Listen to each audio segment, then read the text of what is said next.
right. They're trying to tell us something.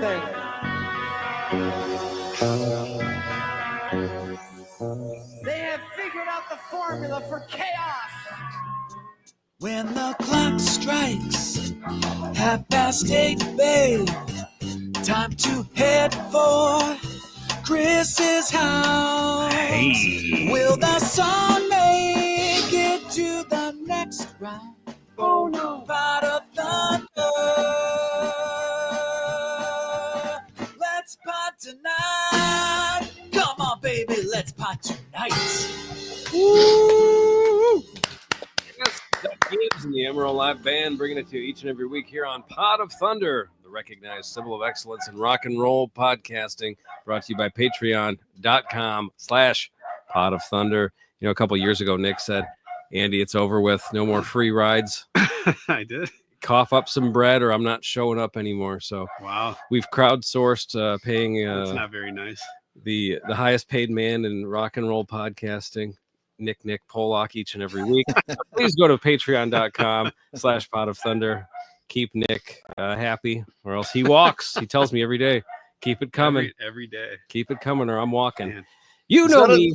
Is that a sound effect or is there actually a dog barking or is that my dog? No, it's tonight's theme is Ben caught stealing. It's just gonna be a constant dog barking. On loop. There's a new dog barking. But anyway, you know me. It's your buddy Andy. And you know what you do? You owe Andy money. Cough it up. You owe me money. You do. And I'm just gonna give it to Nick. I take care of it for him. Nick doesn't like PayPal. He says give it to me in paper. He doesn't want to pay taxes on it. In person. Oop, I just told everyone. Nick is cheating the government each and every week here on Pot of Thunder. And ladies and gentlemen, watch what he does for you. He's getting up. Here he goes.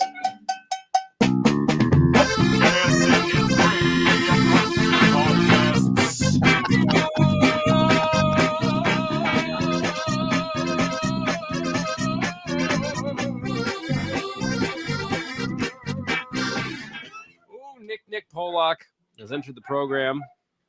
He's got some red and white tiger striped pants on.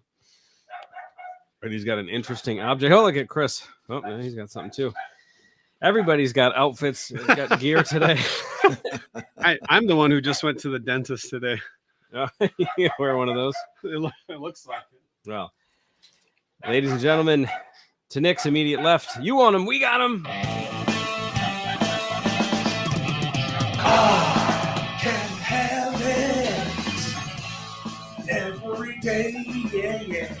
I can have it. Get out of my way, yeah. Fuck you. Put your hands together for the breakout star of the podcast medium, Chris L's in the house. And ladies and gentlemen, the fourth voice you heard coming to us live. With the drooping eyeball. Yep, here we go. It's Jericho.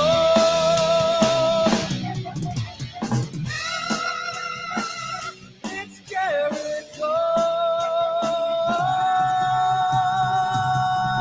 Tonight. Chris Jericho has entered the program. Chris, what's up, man? I have. Is that dog caught in a trap or something? It's a similar trap to the one you just had on your head. Is it caught in the vices? Yeah. Oh, Welcome. is that okay? Or is that one of your children? Is that your little child? Ladies and gentlemen, we're here. What is it? December. I don't even know what day it is. It's almost Christmas. It's almost the anniversary of Johnny died on Christmas. Oh man, I can't believe. No, it's the. I can't believe 16th. Okay, I can't believe we did an episode about Johnny died on Christmas. Well, I'll do you one better. I can't believe we did a classic album clash of both Nitro records. It's got to be somewhere towards the bottom as far as downloads. If you'd have given us an opportunity to talk you out of that, we would have. So your show. But it enabled me to become friends with the guitar player in Manowar. Michelangelo Baccio. There you go. There's always a plan, isn't there? It's There really is. it's a game of chess. Are you guys like just not hearing this dog? Are we just going with it? Don't care? Is there no level of professionalism on this show? I don't know. I mean, I don't know that there's anything we can do about the dog. I think we just have to block out the dog. Well, you got an Enjoy. open door over there for one. Yeah, hold There's All literally an open door right there. Chris L's going to get up and take care of business. In the I meantime, think he's going to go pull a Pepper, the kennel in a cell match. If you remember what happened in that amazing angle. which one? Big Boss Man versus Al Snow in a kennel in a cell match. Oh, yeah. the Where dog. the angle of it was that Boss Man fed Al Snow some sort of rare steak, which then pepper steak. And then we found out that it was actually from Pepper, Al's dog, and Al puked it up all over the room on Raw. Okay, I don't remember that. I remember. Yeah. I know I've seen clips of the dog biting someone or whatever. Dogs on the outside. Yeah, the dogs were perimeter of dogs or something. they were fornicating and peeing and pooping in the cell and not being vicious at all, which they were supposed to be. They're just having a nice time. Yeah. So Chris might have just made some pepper steak there with the illustrious canine. Excuse me there. There you go. All right. So, little pepper steak for the dog. Quiet down, nice and peaceful. Here we are on this beautiful December evening. Very cold. Nick, you got something bizarre over there in your hands. Well, It looks like Santa's North Pole or whatever, red and white candy striped item. What kind of a show is this? Yeah. What did you walk into? yeah, it's for all the viewers, listeners. Probably only a day or two after this episode comes out, we're gonna announce who gets this. Who gets Santa left his chupaga at my house last year. So we're giving that away. And he said it's fine for me to give it away. A pot of thunder, Polish walking cane. Let me see that. Oh, just for the season. Look at this. Look at that. Wow. And that's Solid wood. a chupaga, it's called. Yeah, I guess so. And there it is, autographed by Nick. So get your bids in now. Hopefully Andy and Chris too. Yeah, we'll get to that. And So if there you you could go. send it on over to me, I'd be happy to autograph it as well, along with making a personal phone call Yeah. to whoever. Every episode we're gonna heap another promise onto this. I'm not sure. I try and find it online, but you guys actually didn't distinguish it from the rest of the No Stranger to Love. So That I was can't on look, purpose, I think. yes, that I can't was look at on the purpose. tote board and find out who's ahead here.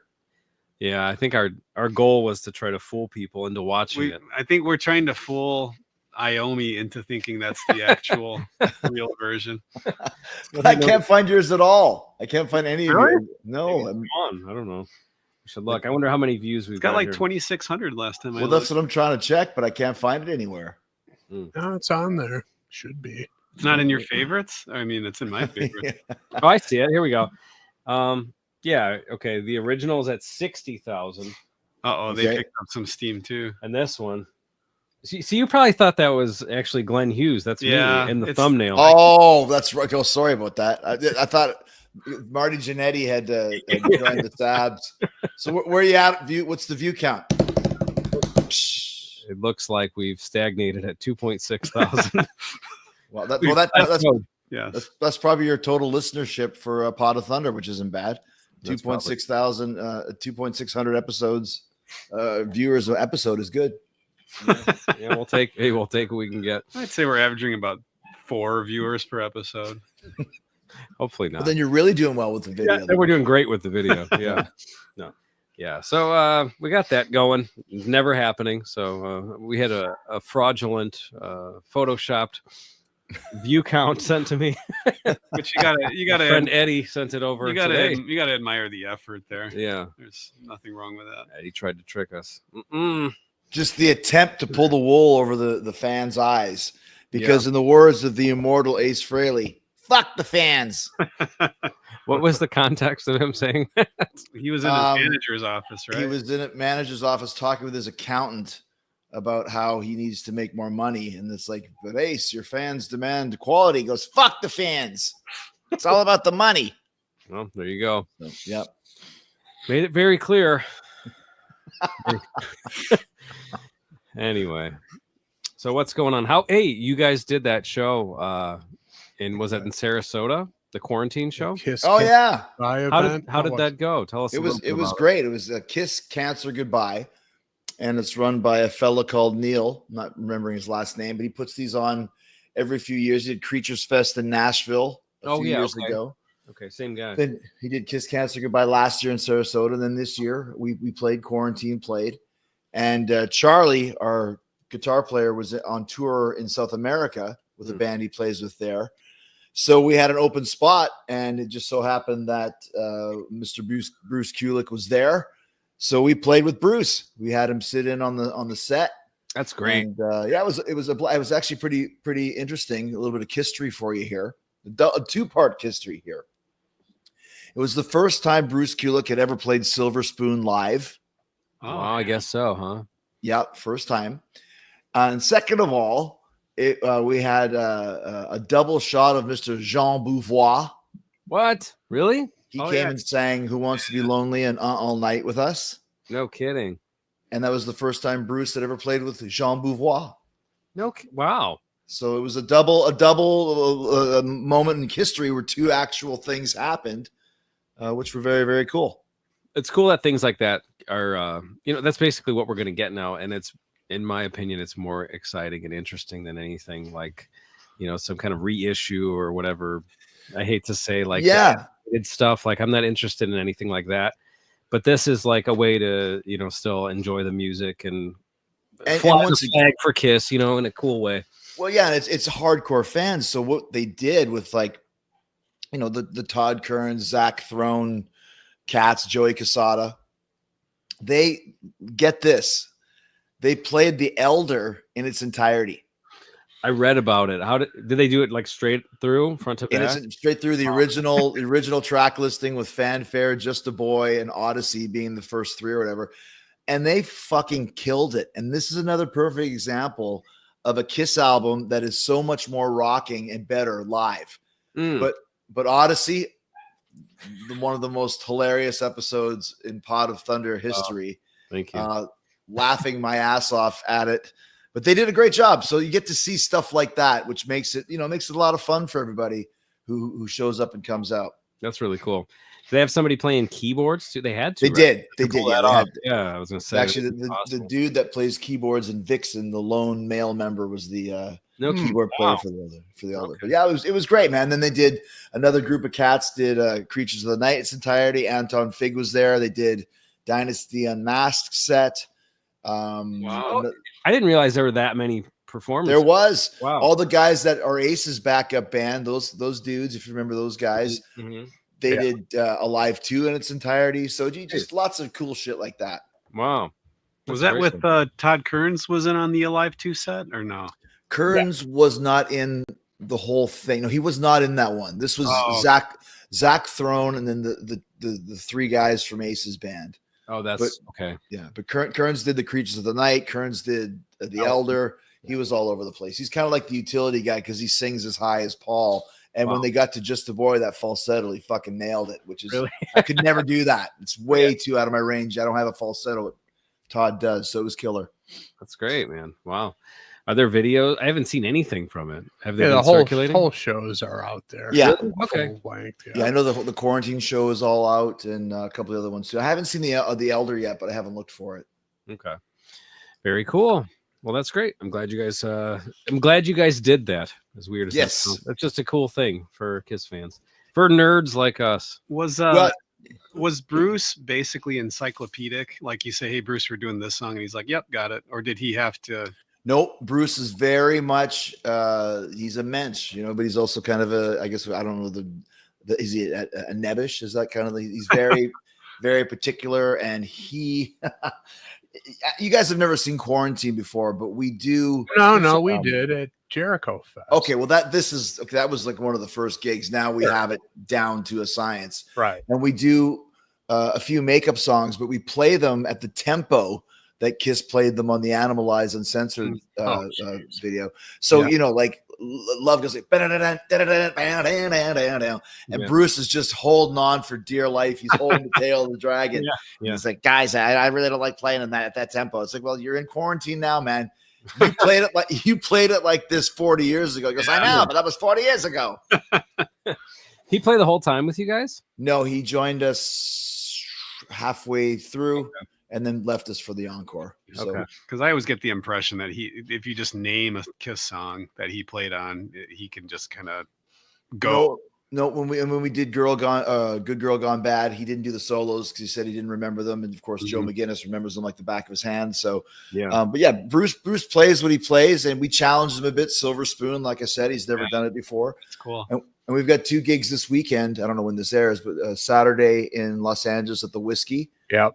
And Sunday in Las Vegas at Counts Vamped, and Bruce is going to join us there. And I think Eric Singer is going to join us for a song or 2 there as well. Wow. So we're the top cats to play with, man. If you want to be in Kiss, if you want to be at a Kiss gig, that's good. There's a void. You guys are filling it. Exactly. So good job.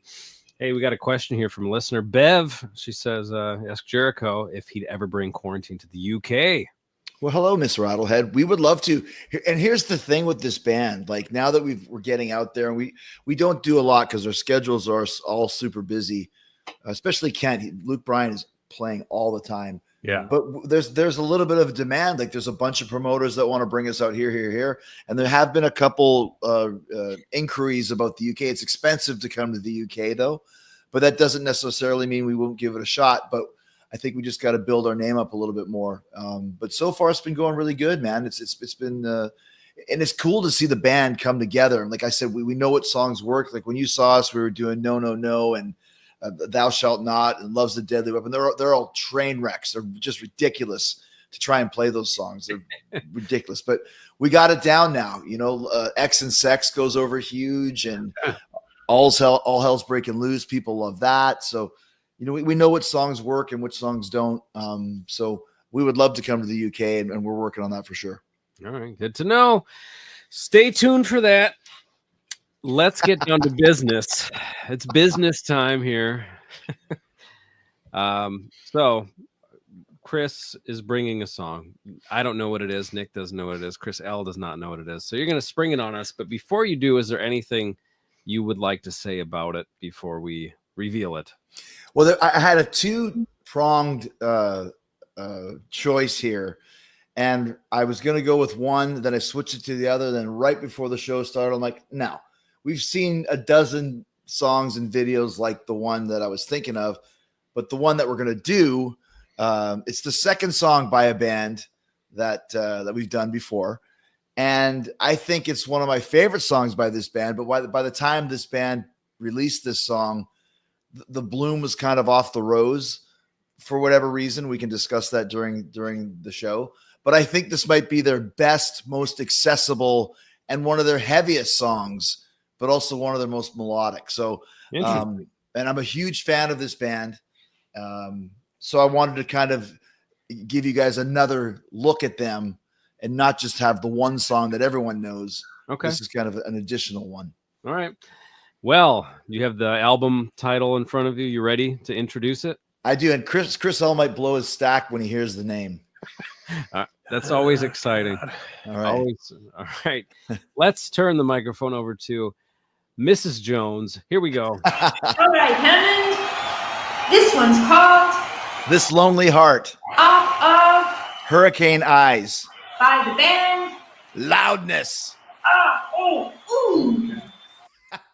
What year is this one from? This one is from, I think, 87. It's their third record. Okay. So this is the follow-up to Thunder in the East. No, there was one in the middle called Lightning Strikes. Okay. And then this was the next one after that. Oh. But like I said, by the time this one came out, things had kind of gone sour for Loudness for no other reason. I think that people had just moved on, but their material was always great on all 3 of their records. But this song is the one that to me stands out as probably my favorite out of all of them. That's good. Yeah, I was a little worried it was going to be another Kick-Axe. Yeah, I know. The problem with Kick-Axe is it would have to just be an audio. The problem with Kick-Axe is end of story. Well, and he said the problem singular. That yeah, it's very plural. The problems with kick axe. So you didn't mind when we did Crazy Nights before, Chris? Oh no, not at all. Okay. No, I mean, Okay. as a guitar Right. nerd, Akira is awesome. One of the great guitar. Certainly, the playing is on point, but one of the great '80s guitar tones, without question. Yes. It's incredible recorded guitar sound from him. Yeah, and I think obviously, in my opinion, one of the, if not the most underrated, shred masters of that era. Matthias Jabs from the Scorpions is underrated, but I think Akira is way more underrated. Has Stone Cold ever weighed in on Akira, or does he only talk about Jabs with you? I remember those guys, man. That guy could play good guitar. Yeah, he could. He did say it's something about Loudness, but we didn't delve too far into it. I think he pretty much knew the Crazy Nights tune, and that's about it, which is what most of your garden variety metal fans from that era knows Crazy Nights, but then kind of dropped out of the scene of what Loudness was doing. So this is what year? 87. Right? 87. Okay. 87, I think, yeah. I remember looking up some Loudness stuff on YouTube, and there's a show like an outdoor show that they did. They opened up for Motley Crue, I think, on this tour, and it was 84, 85? Yeah, 84, I believe it was. And I just remember in the comments, there were a few comments that were like, yeah, they blew Motley Crue off the stage. Yeah, I remember they had the crazy accents. Loudness blew Motley Crue off the stage. They're way better. Akira's way better than Mick Mars. Where was it? That was an American tour? Yeah. I don't remember what city it was, but it was some sort of outdoor. They took, it was Motley Crue and Loudness, I think, when Crue kind of started ascending, maybe right before Theater of Pain came out. Okay. But Loudness did a lot of touring. They toured with Stryper. I remember they did a tour of Stryper, TNT, and Loudness, which would be fairly good for that era. Okay. And this has a video, so that's exciting. It does. Yeah. A couple tie-ins since we started. Since you guys started this as a Kiss related podcast. We did. This album was produced by Eddie Kramer. Right. I was thinking of Andy Jones. Produced by great producers that taste great together. And background vocals and assistance with English lyrics, Todd Howarth. Oh, really? Wow. Who obviously later ended up in Fraley's Comet and also played at Kiss Cancer Goodbye this weekend. So he did too. Wow. All ties together. Wow. What was he doing? Did he do a whole set, or did he did a whole set of like Fraley's Comet stuff and some of his stuff, but I didn't see that. I was gone by then. Wow. Okay, cool. I had no idea. And in 87, he would have been, he was already in Fraley's Comet at that point, right? Yeah, that was around that time. Yeah, probably at the same time. Exactly. So there must have, I think that Eddie Kramer produced the first Fraley's Comet record. I would say yes. Yeah, I would think so. Right. So that's probably the connection with him. Does he speak Japanese? I wonder. Todd Howarth? Yeah, I wonder. No, I think at this point they were singing in English, so probably knew a little bit about English, and it says they probably helped them with the lyrics. I just didn't know if he was like almost like a translator role too, kind of, but maybe not. I had always heard that Minoru Nihara, I'm a Loudness nerd, so good. Learned how to sing English phonetically. So he might not know what the words mean, but you come to see the show. Right. Yeah. I don't know what it means, but that's how you do it. So and Eddie Kramer did produce the first Fraley's Comet record. And it looks like Andy Johns did a little production work on this as very well. Close. Very close. Almost, his credentials are almost up there with Andy Jones, but Andy LB, or as he was known on the scene, Andy Pounds. That's funny. Never thought of that. You have to start using that. Really? You never thought of that in 40 fucking years of being his older brother? You never thought of that one? No, never did. Yeah, and the pantheon of Eddie Kramer produced works. I'm sure Fraley's Comet debut is right up there with Electric Ladyland in terms of quality and cultural relevance. Just go down the list, and it's a toss up for Eddie Kramer. I think Ace Fraley's Comet's about the same level as Spooky Tooth, The Mirror. Yeah, right. Exactly. That's one of his projects listed. Yeah, I have the production credits pulled up here. You guys probably know this, but a little other tidbit. Also produced Anthrax Among the Living. Yeah, Wow. I did know that. Okay. Yeah, that's a good one. In Spooky Tooth, wasn't Mick Jones a foreigner in Spooky Tooth? Wow. For some reason, that bit of trivia is jumping out of my brain. I just Googled it, and he was one of the members. It looks like further down, probably for a short period of time. But you know who else was in Spooky Tooth? Mr. Dream Weaver himself, Gary Wright. Wow. So, Really? Spooky Tooth. all your Patreon members are going, what the fuck are you guys talking about? Yeah, the dog's barking to Spooky Tooth. We've lost everybody. The guy's wearing a vice on his head. What the fuck's going on? Yeah, it's just Spooky Tooth catastrophe. That's Watch it. I could see that name. Not exactly jumping off of the t-shirts when you see someone walk by. No, you don't think so? I don't think it's catching many eyes. I'm afraid. That's you need to go back to the drawing board with that one. I would suffice to say that there might not be any Spooky Tooth t-shirts in the free world. You don't think they've got a online merch store? I don't think so. Maybe a couple ended up, free samples in Russia or something like that when they would send, the old clothes to people.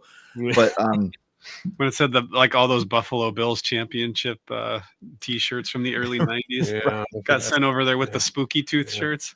All right, so I take it back. I just put in Spooky Tooth merch, and it looks like there's a couple designs here for your Christmas pleasure. Of course there is. There's no such thing as yeah, you're right. Nowadays, that's what I mean. Nowadays, it's back then there was nothing. No. Yeah. But boy, there's a whole armada. What does a graphic artist do when given the name Spooky Tooth? Well, you write it and then you put a picture of the band. That's what I'm saying. Literally Spooky Tooth written in like Army, Foot Locker font with 5 nondescript 70s looking gents on it, and there you go. That's it. Send it to the press. You should add that to your repertoire, Jericho. You should. What's that? A Spooky Tooth T-shirt. Why not? You're like, why is he wearing that? Who knows? I will wear that. I buy it and wear it, and next time I see you guys, you know what to expect. All right. I might get one myself. I'm gonna have to look this up. Hey, it's Christmas time. Who knows? Start a new wave, Spooky Tooth. Then you'll get stopped in the street, and someone will go, "Name 3 songs by Spooky Tooth." I can't. What's your favorite Spooky Tooth song? I all can't. of them. All of them. Yeah. How can you pick one? I'm just trying to look cool here. I don't know anything by the band. Here's what we're gonna do. I'm gonna buy 4 of Spooky Tooth shirts. I'm gonna send them out to you guys. We're gonna form a Spooky Tooth cover band, except for that Spooky Tooth is spelled TWOTH. That's Spooky good. Tooth. Yeah. I mean, the money's just printing itself. Yeah. You want to talk about something that you're going to bring to the UK? That's what this is. Spooky Tooth. Yeah, and it money is no object, so who cares how expensive it is? Exactly. Well, I mean, and the money is no object of what the promoters in the UK will say to bring us over. That's right. Yeah, they'll be lining up to do business with us. We name our price. Is O2 available? And this we'll play at the O-Tooth Arena. That's good. On top of this, go ahead, Chris. Go ahead. No, you go ahead. I was going to say, on top of this whole facade that Mick Jones is back, I'm giving air quotes, back is hurt, which is why he can't play in Foreigner anymore. He's waiting. He's waiting for something like this. Waiting for a spooky tooth reunion. And he's going to come out of retirement. That makes us a fivesome. And you know what happens? He's going to fill the Bruce Kulick role. That's right. It's happened over What- the weekend. When I buy the spooky tooth t-shirts to send you guys, I'm going to buy an extra one, pack it in my bag. You never know. You never know if you run into him. Yeah, ask around, see what his size is. You guys know what size shirt. What size shirt does Mick Jones or Foreigner wear? Just Let me put call that Jeff. on Reddit. You'll get 1,000 replies. I think let me- he's a large. I'll call Jeff Pilson. He'll get the Yeah, inside there you scoop. go. Yeah, just get your tape measure out. Sleep and yeah. Yeah, about how big a guy is he? Ask around. You give him a hug. How far do the arms go? Well, since this is going to be so massively popular, I'm going to impart my will on the whole thing, and of course, the opening band for Spooky Tooth will be Thunder Me Bad, of course. Well, That's right. We talked That about needs to that. get off the ground. then we're all going to be tired by the time that we're supposed to headline. No, quite the contrary. We're going to be charged up after the Thunder Me Bad set and just tackle all that unforgettable Spooky Tooth material. We got to run our mustard yellow sport coats to the dry cleaner afterwards. Oh, wow. I got a little bit of extra trivia for you guys. Okay. Does anybody have the Rock-a-Rolla record by Judas Priest? No, I've heard it, but I don't own it. Better by You, Better Than Me? Oh, right. Oh, sorry, that's on Stained Class. Spooky Tooth cover. Is it really? Yep. That's right. I knew that. I did not know that. No I did kidding. not know that either. And that's the one that apparently had the backwards messages. Right. Came out in the lawsuit. So Wow. Spooky Wow, Tooth. it really We might does need to all tie distance together. We might need to distance ourselves in light of that. Andy Pound, delete the previous 10 minutes, please. Yeah. Welcome back to Pot of Thunder after a long commercial break. there's this Spooky Tooth merch is pretty damn awesome. I think. What do you like? Which one? Pick one. They're all great. Okay. Well, and the second album is called Spooky 2 TWO. Yeah. Is it really? That is Oh. with the 1969 studio album. They just didn't go the extra mile. No. Look at this one with the hard rock theme. Great music groups. That's the worst shirt. Spooky Tooth. That's the worst shirt Did I've you ever see seen this? in my entire Hold it life. to the camera. It says great Look at music. that. Great music groups. Spooky Tooth. That's the one one I'm you get. getting, yeah. I want a shirt of their 20th Century Masters on CD. Yeah, this is the Good one. Lord. I take that whole thing back, man. This whole page is Spooky Tooth. There's even Spooky Tooth cartoons on here. What? Wow. Jeez. I had no idea. I knew nothing of Spooky Tooth Here's another one. 10 minutes ago. This is, look at this. The giants of music, Spooky Tooth. I mean, where are they coming up with these people? This is The hilarious. Giants of Music. Outrageous claims surrounding Spooky Tooth. Who knew this shit was out there? Amazing. Apparently, the Village Voice reviewed their second album and, quote, "This group is not significantly poorer than Blind Faith." What? Really? That's what they said. That's the review. I'm at its best. This group is not significantly poorer than Blind Faith. So they're up against legends here. Okay. Wow. Legit legends. All right. Well, maybe next time we're gonna have to get into a Yeah. Spooky Tooth.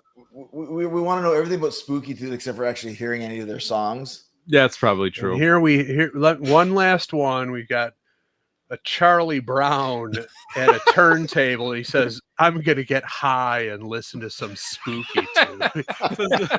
This can't be their official. No, this is all on TeePublic, so just people uploading bullshit. This is not the Spooky Tooth Bandcamp site, is it? Oh, no, it's all listen. They were It's all TeePublic stuff. they worked out a deal with Charles Schultz's estate. I'm gonna get high and listen to.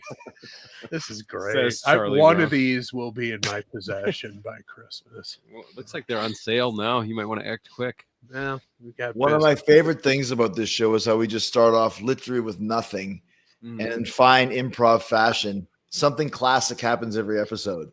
This one we'll never forget. Yeah, The we'll never Spooky forget Tooth. Spooky Tooth. Like the song is going to be fine or great or bad or whatever. We already got it. Yeah, we End the got show it. now, and we've already got top entertainment for all of your Patreon subscribers. Yeah, we just coast to the end now, right? Yeah, it's Just play some Loudness. We did the hard work. Now we just let Akira take it away from here. get high and listen to Loudness. I Right. guess. Yeah, exactly. Yeah. Move over, Rover. Let Akira take over. Yeah. Well, quickly before we get into this song, You know what? You're talking about England. yeah, There is a tie-in. Wow. is this baked? It is indeed. Who wants to eat dainties? Who wants to eat baked treats with me? I'm hungry. I was about to start eating this, but I remembered I have to play the song. What we have here is Eastern Europe meeting the UK. Wow. Some kind of bread, Which is- bread of sorts. Bread pudding? We have mincemeat babka. Good Christ. Wow. So tell me what's going on. What's in this thing? So it's a Mincemeat Babka, by the way, was the original name of Spooky Tooth. And they thought that was a worse name than Spooky Tooth. So so it's got. I just dumped a whole jar of mincemeat into the babka for the filling. A delicious mix of apple, dried fruits, candied peel, and mixed spices, according to Robertson's mincemeat. That's what mincemeat is? I thought it was nuts. Like No, No, there okay. aren't any nuts in this one. call me crazy, but I thought it was meat. I don't So know. did I. I thought it was like some kind of shredded, spicy meat. I thought it was like corned beef hash kind of shit. That's a bunch of apples and stuff. All right. Well, yeah, Peels. There's currants, peels in this. You There's- ever have bread with peels in it? bread with peels. All right, I'll try it. So there you go. All right. Can I just Well- say the massive musician's side glance I got from Jean Beauvoir when I Ooh, what busted into the chorus of Who Wants to Be Lonely with Who Wants to Eat Dainties by Mistake? I got a vicious side glance. You know the ones I'm talking about when you Oh, fuck yeah. up on stage. You got the Oh yeah. Yeah. he gave it. Who wants to eat dainties? I had the look of a blonde mohawk focused right on my face. He brushed his mane to the other side just so you could see his eye. He headbanged it. The blonde mohawk hit me right in the face. Took me out of the song. Whenever that happens, blame the monitor guy. Just say I don't know what the fuck. Isn't that what Ace Frehley does all the time? Yeah. Fucking monitors. Yeah. Fucking suck. Turn the guitars up, you idiot. And then people clapped. I would have. That's the part that gets me when I saw that clip. I would have. But it's I mean that's something I get it. Like you yell the name of the city or whatever, Yeah. but you berate someone working at the show, and then people clap. I would have. Just automatic response. You would have clapped and you would have berated that person I if you would were in have. Ace's position. I You would have called him an idiot. All of that. But it's just funny that that's one of the things that will Yeah. get applause every time. Mhm. Yeah.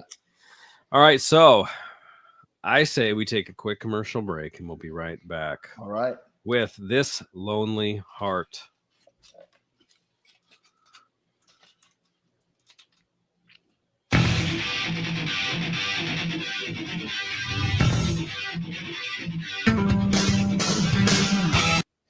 Right away, musically, I'm excited because it's not dissimilar to my favorite Loudness song. We should be together, or we could be together. We could be together. Yeah. It's a similar sort of what is it, 16th notes, like that kind of a thing. Yeah. Oh, I'm expecting something similar melodically, maybe. Another thing I like about Loudness is they really use a Van Halen technique of most of the song. There's no overdubs. So the bass is very prominent in the mix. And this was a pretty shit hot band, great drummer, great bass player, great guitar player. So most of their musicality is top notch all the way through. And great singer. Let's not forget that. That's Yeah. of all the Andy intro songs that were produced in the last couple of years, Yeah. the most difficult thing to try to do vocally was the Loudness was one? The Loudness Really? one. Yeah. Wow. Which one was that? Would you try and do? That was well, Want to play it? Yeah, Here we go. you're on it. I got it It's here. a fun cue.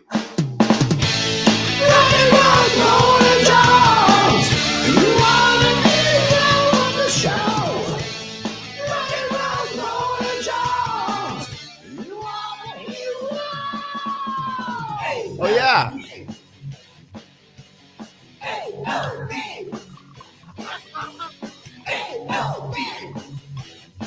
That's awesome.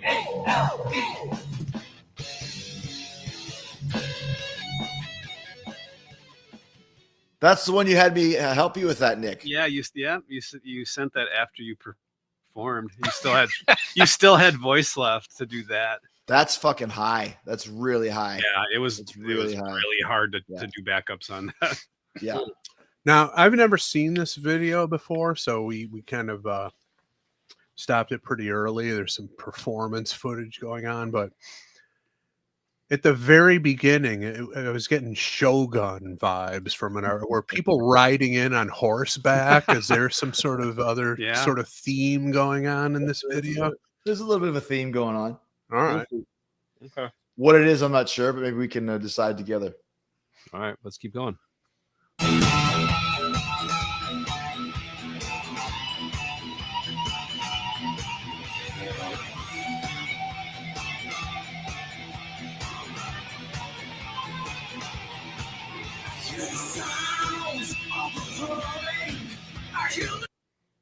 What a great intro. I mean, that's a 30-second intro before any singing comes in with just some great guitar playing. And I also love that riff. Mountain, mountain, mountain, mountain, Yeah. mountain, mountain, mountain. That's really, really cool shit.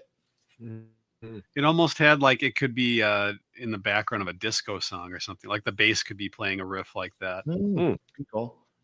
And a giant Nippon flag. I mean, that's a giant flag. You don't see those very often. And it sounded like right where Andy stopped it, he was about to really rip into something vocally. Yeah. I can take it back a couple Yeah, seconds. it so you sounded get like all of it. he took a slight breath and was ready to push something out here. Well, and they're set up in the middle of nowhere. It looks like some sort of desert. Yeah. Palms, the Death Valley or something. Who knows? But Literally nothing in the background. yeah. You can't see anything. Although, did I see the fuselage of an American warplane? I think we did. I think they are victorious over any attackers that are coming their way. Look out. Some sort of alternate history thing going on here. All right, let's see her.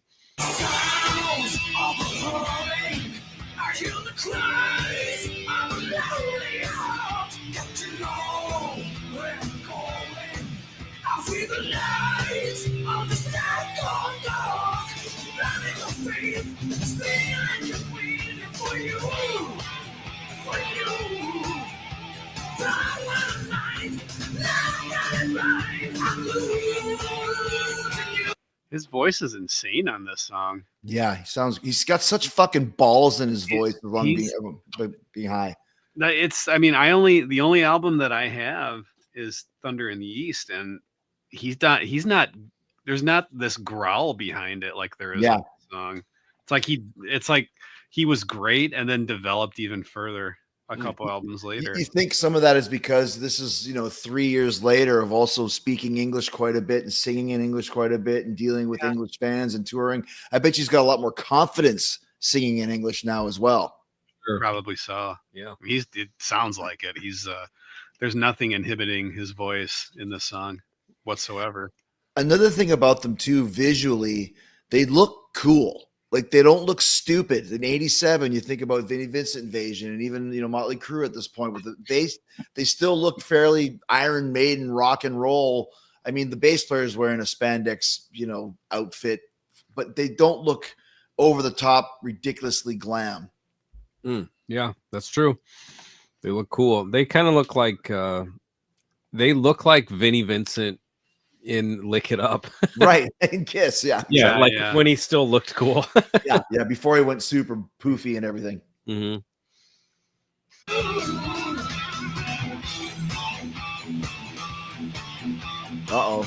Uh-oh.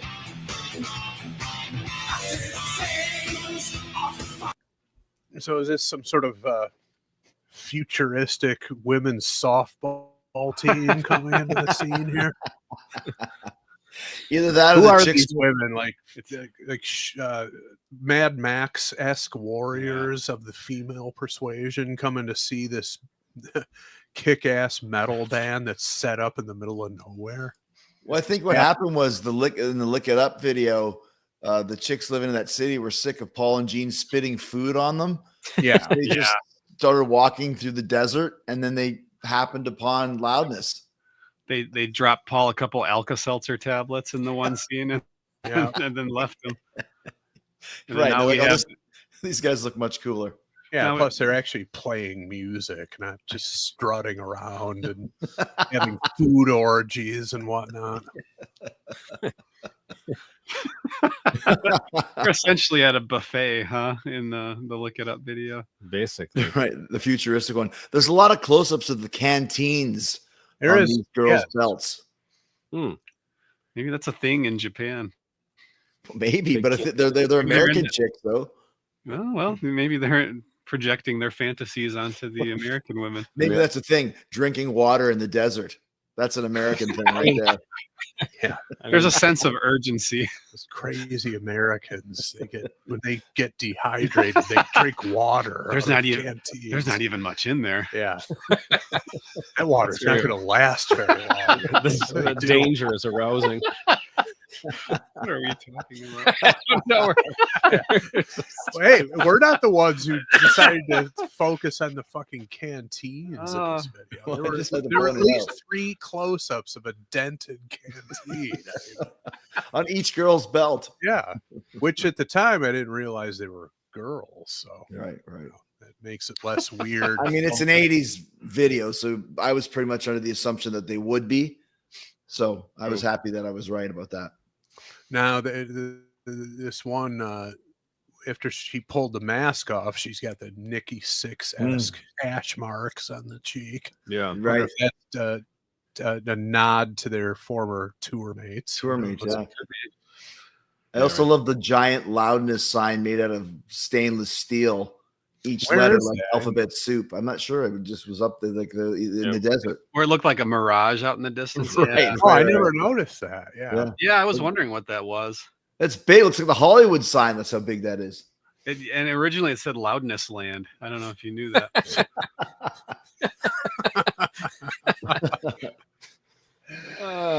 It was a subdivision in Death Valley.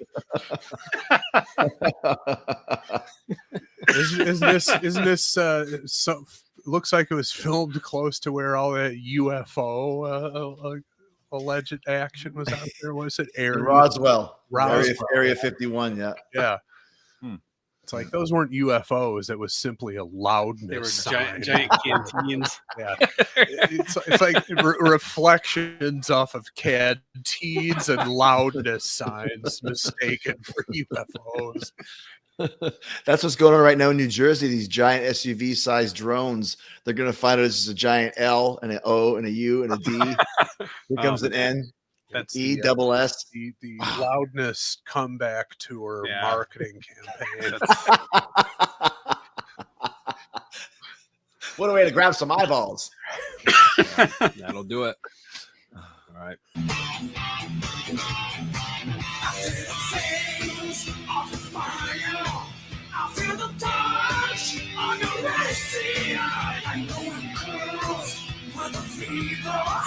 I feel the wind of your hurricane lies. Letting the wind stealing waiting for you. For you. We got a mention of the album, right? The album title in the lyrics. here? Interesting thing though, the album is called Hurricane Eyes, but he said like a touch of your hurricane lies. So it's close, but I was like, why not just go with eyes? Oh, okay. I thought he did say eyes. Yeah, I guess they just I'm pretty sure it's lies. I guess they kind of just missed the irony on that one. Yeah. They're like, that sounds familiar. I don't know. Never mind. So close now, I don't get it. He's like, what's the album called again? I don't know. Whatever. Yeah, it's over there on the table. I don't really want to get up. Whatever. Yeah. Hey, Todd Howarth, what's the word again? The lies. Yes. Okay. Yeah. Yeah, I got the lyrics up here. I don't know what's going on in this song. from the lyricist who brought you "The Food Here Sucks." That's true. At least I always assumed he wrote that line, but I hear the sounds of a heartache. I hear the cries of a lonely heart. I got to know where I'm going. I feel the light of this love grow dark. okay. All right. Okay. Sounds cool to me. Blinded by faith, still I keep waiting for you. Run with the night, love running blind. I'm losing you. So that was the first part. And the second verse, I feel the flames of your fire. I feel the touch of your racy eyes. I know I'm cursed with fever. I feel the wind of your hurricane lies.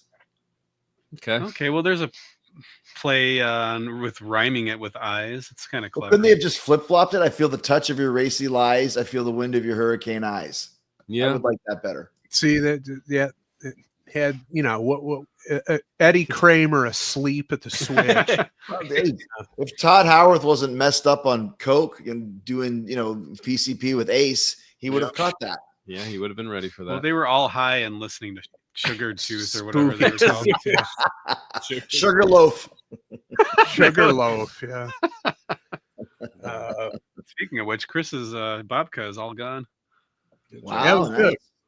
Good review, Chris. Yeah, it was pretty good. Like I said, the mincemeat throws me off. Call me crazy. I thought it was a meat based. So did I. It's like citrusy, isn't Yeah, it? it's kind of a different. almost like a jam, if you will. Apples, I think. Yeah. Yeah. All right.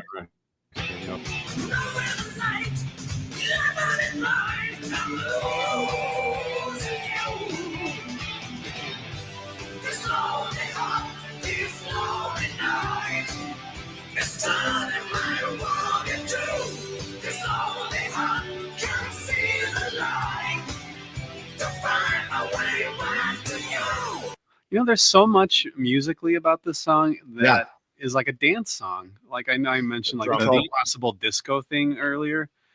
This drum beat, yeah. It's such a dance song if you strip it down to the drums, which is really cool because it's still comes off really heavy. Mm-hmm.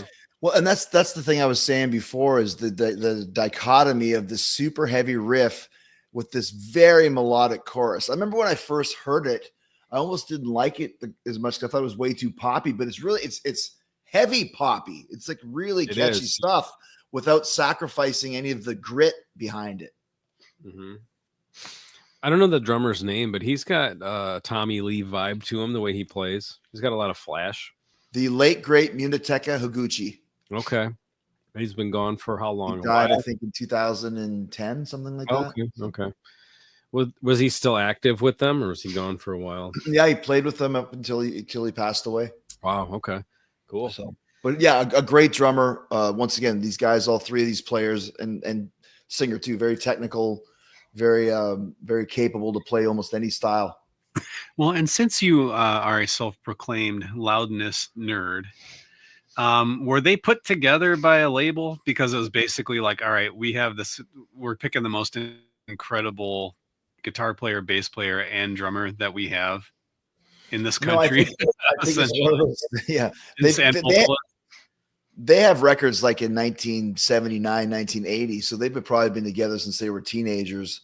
So they did a lot of records in Japan before they made the move to the States. And it was a big deal when they came over because they were so huge in Japan. Literally, they're huge in Japan. But how many other Japanese bands since then have made the switch over to the States with any type of notoriety whatsoever amongst English, amongst Americans? Yeah. Like there's ex-Japan and a guy called Yoshiki, huge Japanese band. They sell at Madison Square Garden, but it's with 15,000 Japanese people. So they're not known in the States at all. Their draw is all, super hardcore fans like me and then Japanese. But Loudness, like I said, anybody that likes metal from this time frame would know Loudness. If you knew Dokken, you knew Loudness. Sure, yeah, absolutely. And I would say that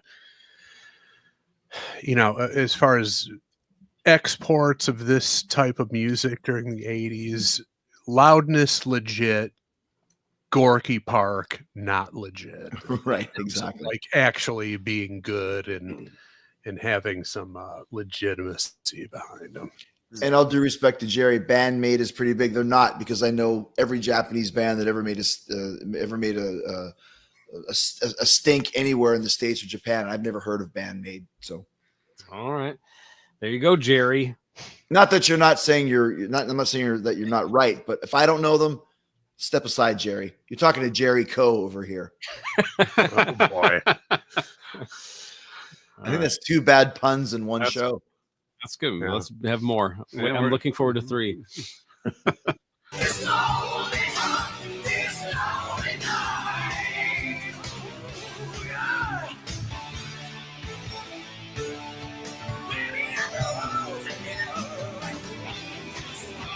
Canteens.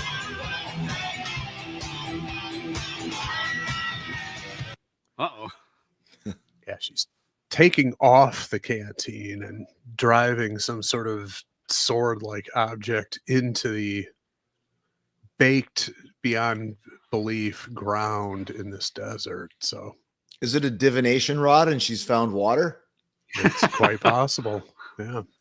But yeah, the We can canteen, go from spooky tooth to divination rods on the show. We cover all aspects. the canteen fetish of whoever filmed this video is very intriguing. Well, and she took the canteen off, so I don't know what that means. I know what it means. And going back to what Nick said earlier, that little oh yeah, like it was real. It reminds me of when Halford gets guttural like that. Like there's real balls in this guy, like you mentioned, that wasn't there on the first record, very much at all. Yeah, you don't have to speak the language to know what it means when she takes the canteen off. Yeah. It's universal. Yeah. It's one of those strap-on canteens that is coming off at this point. So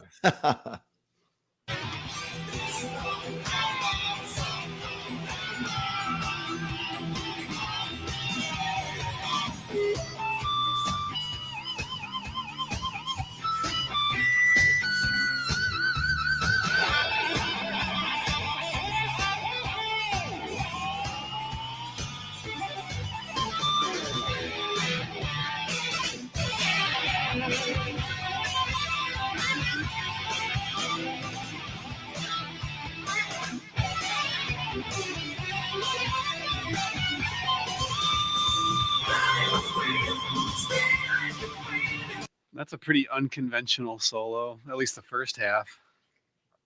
Very unconventional, but talk about throwing all your bag of tricks up against the wall. Like there was every type of trick you could use for heavy metal guitar playing was in that solo. yeah. And then some Rudy Sarzo type moves from the bass player whenever they showed him. Yeah, he was punching the neck of the bass and stuff. With a Rudy Sarzo type outfit on as well. Yeah. Chris, No, what did you think of that solo? Me? No, the other Chris. It was good. I mean, it was, I don't know. I liked the sort of syncopated stops and starts that they were doing during the solo. The whole band was doing that. It was a little different and interesting. But in terms of the actual solo, I think, I agree with what you said. He was just like basically just trying to pull out every trick and cliche of the time. And I don't know, it didn't seem especially composed to me or memorable compared to some of, the Thunder in the East stuff. And I also think that that guitar tone on Thunder in the East is iconic. Probably one of the top, well, not probably, in my estimation, is one of the top 3 80s hard rock hair metal guitar tones, no question. This one is a little more generic. It's a little more, if you just heard a snippet of it, you wouldn't necessarily instantly identify this as Akira. So I think Eddie Kramer kind of maybe stripped away a little bit of the individuality here. It's just not grabbing me like Thunder of the East. Well, let me give you a little bit of trivia on top of that. This is Eddie Kramer, Thunder in the East, produced by Max Norman. Right, yeah. who produced Blizzard of Oz, Diary of a Madman, Bark at the Moon. You know, the guy knows his guitar players. So Right. interesting thought. Yeah. So yeah, I mean, obviously great guitar player, incredible guitar player, but I don't know. I just that solo and the guitar tone on this is just not. It doesn't grab you like it did on previous albums. It's just kind of blending in with everything else that was going on to my ears. And during the intro of the song, when there were some leads being played, it did sound kind of buried. What wasn't exactly featured. Also, I don't know. I've never heard the album, but can't always judge something like that on a YouTube video. True. Sometimes, but and once again, too, you're very right about that, Chris, because they did go into a very polished style, like most '80s metal bands did. That started out very heavy. They all kind of went to this more of a pop thing, and you can go. You want to get obscure from Raven to Saxon to Lizzie Borden. Loudness is in there. Triumph, bands that started much more rockin' and heavy that became very polished and poppy just because of the Bon Jovi. I mean, Kiss, perfect example right there as well. So, Right. It could be another one of those calculated things where like we want this more MTV radio, Dawkins sounding, Poison sounding type of a guitar tone. Who knows? Yeah, I mean, that's kind of unfortunate because it kind of takes away from the individuality there, but it was cool. Yeah. It's just not as cool as some of his previous stuff to my ears.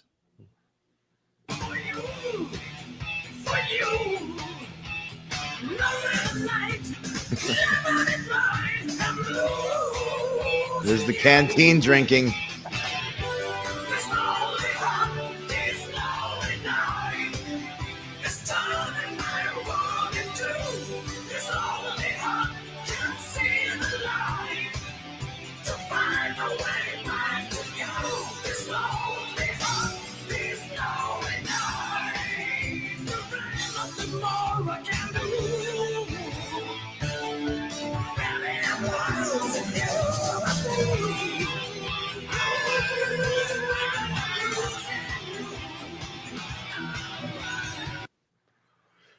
What's with the random front grille of some 70s Chevrolet in the middle of the desert? Where'd that come from? What's that doing there? It's very much going into this apocalyptic 80s video, trope where even the chicks, they walked up to the stage, they took their canteens out, they drank some water, making sure to let you know they're so thirsty that it's spilling out the sides of their mouth. Yep. Then they put the cap back on, put it back into their canteen holster, and fucked off back into the desert. No interaction with the Loudness boys. Nothing. It's funny. So maybe they're scared by the twisted metal shards lying around. Maybe that's the previous vehicles of victims past that Loudness has pulled into their lair like a giant flytrap, Venus flytrap.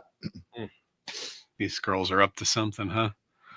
I'm wondering if all the car parts. This was the age of gung ho, wasn't it? When there was the Japanese car industry was a serious threat, right?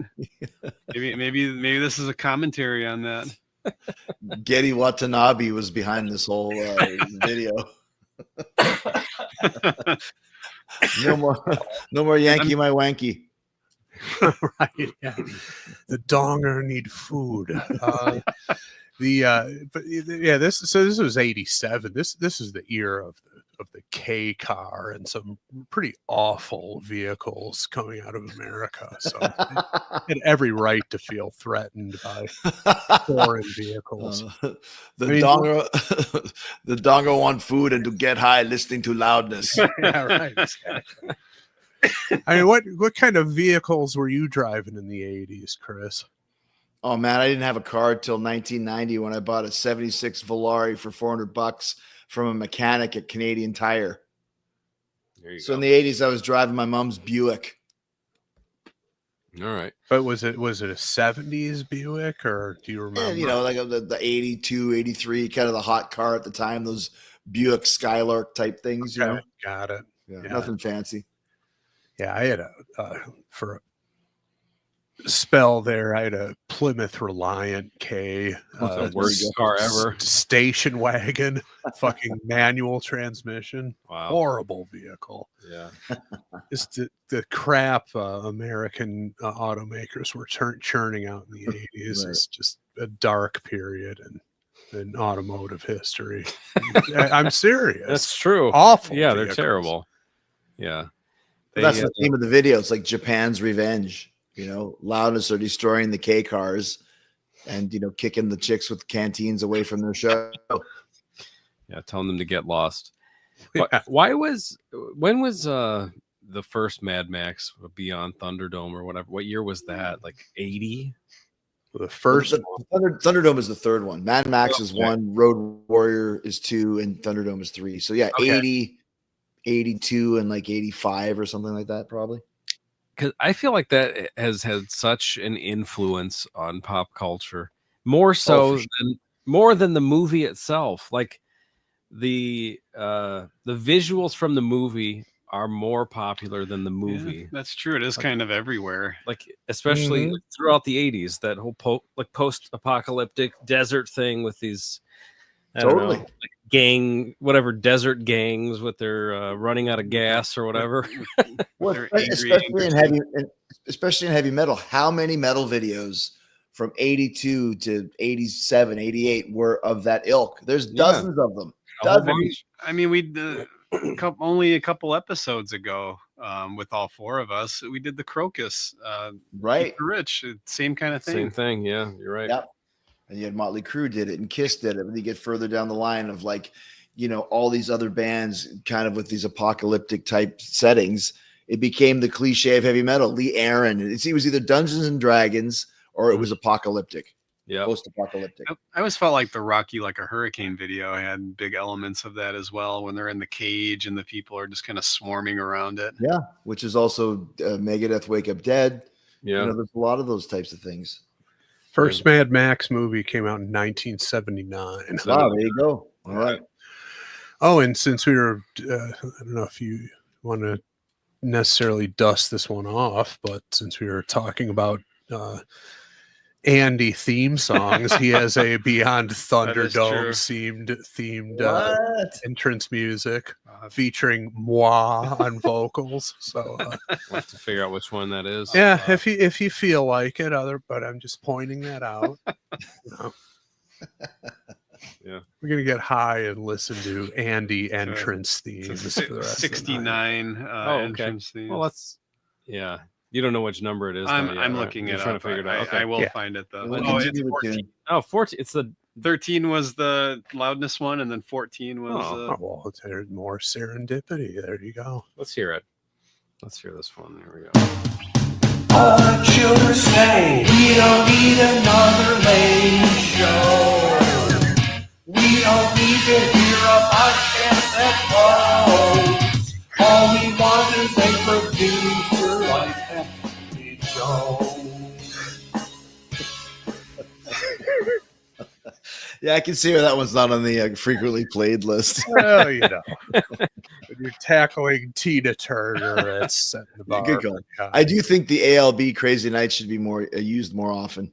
All right, I think so too.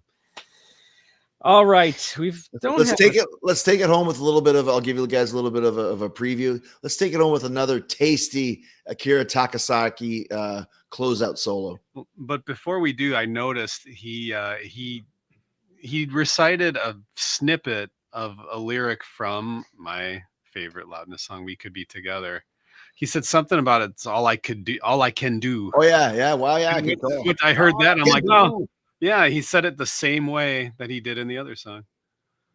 That's a great call. Good stuff. You're right. Perhaps channeling Ben Orr of the Cars with "It's All I Can Do." Who knows? I don't think that Ben Orr was ever in Loudness's orbit, but who's to say? He might have been walking through the studio. Or He might have walking been, he might have been one of desert. the vagrants here in the desert. We only saw one confirmed female, so it could have been Ben Orr, Elliot Easton, and David Robinson out there. Who knows? Ben Orr did kind of have a bit of an effeminate look about him, so he could He be did. one of these. All the cars did, I think. One of these canteen carrying vagabonds who are unimpressed with the Japanese metal band that's rocking out just out of nowhere. Well, he saw the car pieces laying around. Yeah. He's walking through and he's wondering who's going to drive me home tonight. Nice. There you go. And I'll say one thing: there's some little prominent keyboards in the chorus, played by the worst band name ever, self-named guy, because no one knew how to pronounce it. Greg Giuffria. No one knew how to pronounce it. Terrible band name. Probably an amazing keyboard player. So his work is on the song as well. Oh, I didn't know. So he's playing on this song. Yeah. Giuffria. Wasn't he in that stupid band Angel with Punky Meadows? That fucking they were all dressed in white. It's like that band just was never on the radar of anybody in the Detroit area. But you come to Chicago, everybody's like, "Oh yeah, man, Angel, Punky Meadows." It's like, yeah, New York too. Big Eddie Trunk's a big Angel fan. All those types of cats from that era. Terrible. Punky Meadows, get out of here. Greg Giuffria, yeah, figure it out. If your last name ain't Brewster, don't give me the first name Punky. No, exactly. And if you're a dude, you don't adopt the name Punky. It's not working. Especially if you're in a band that has absolutely nothing to do with punk rock. Right. These clowns, Angel. I have a record of theirs. Do you really? It was actually an accident, though. It's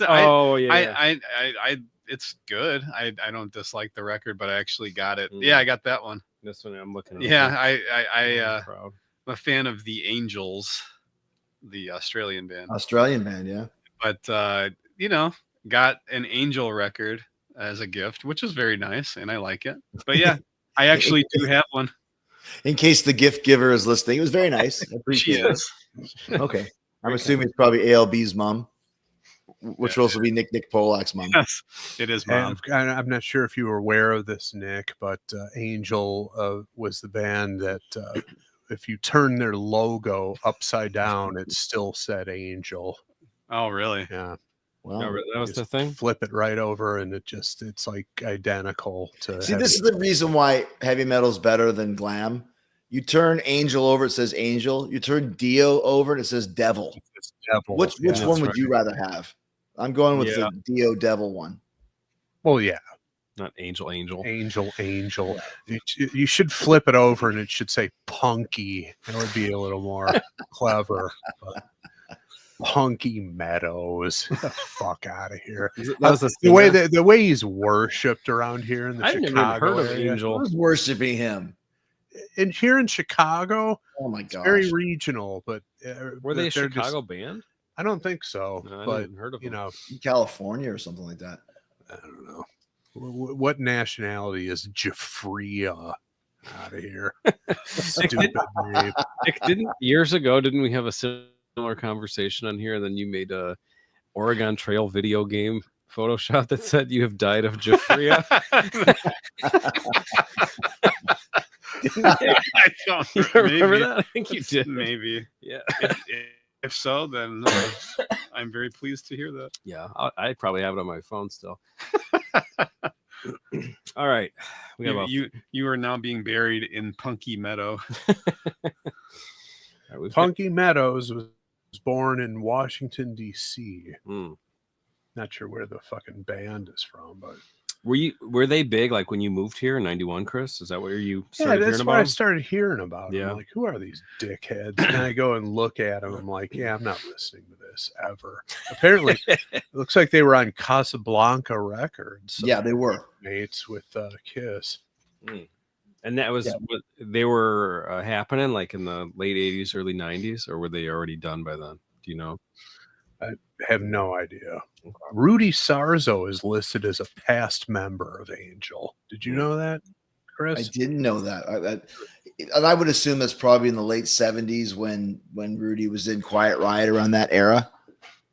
You know, I think, to me, Angel is like the East Coast version or West Coast version of Stars. Yeah, exactly. Those perverts. Yeah. No, we did that one song, and I forgot what the line was, but we were There you all go. Jerry with a nice comeback here. Yeah, Jerry's back. After a ridiculous band-made comment, Angel wasn't a Jodie Foster movie, Jerry. It was almost got a little bit of a soft core type tinge to it, wasn't it? Little Foxes, yeah. I think so, yeah. Angel was discovered by Kiss bass player Gene Simmons. Oh boy. Oh, sure they were. Oh, that's Give me what a it says here. Give me a break. them and Van Halen in the same weekend. He Yeah, discovered both. yeah, exactly. Oh, and Cheap Trick and Dokken and you name it. And Thin Lizzy ripped off their harmony guitar style from. Yeah, and Just that same Dio stole the devil sign, and Doctor Strange did as well. Oh, yeah. So there you go. Yeah. Rudy, Yeah. Rudy Sarza. So that band started in 75. And then they were done by early 80s. 76. Yeah. Looks like maybe 80, 81. And then they had a couple, reunion. Yeah. Just what everybody wanted in 1999, the Angel reunion. I think they're still reuniting again. Oh, The guys got like some That's terrible it. plastic They've surgery going They've on. been continually active since 1998. wow. As Limp Terrible. Bizkit's taking the stage at Woodstock 99, Yeah. Angels thinking now's the time for us to get back together. Yeah, the world is in need of Angel at this point. Talk about post-apocalyptic scene at Woodstock '99. That's accurate. Rapes, fires, things going on. Mhm. People walking around with canteens strapped around their waist. Okay, let's finish it off here. We got about 30 seconds.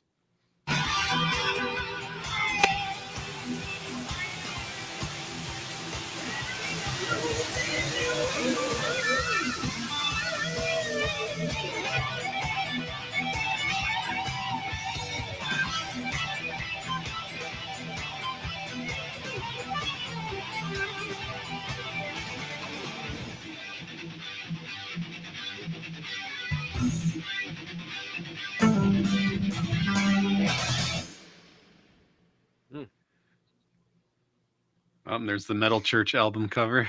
The same kind of guitar there. Now we know where the Burning Man Festival Ah. originated. Loudness started. Lighting Well, shit on fire in the And desert. that was also an American-made guitarist to join the Reliant K that's in the dust.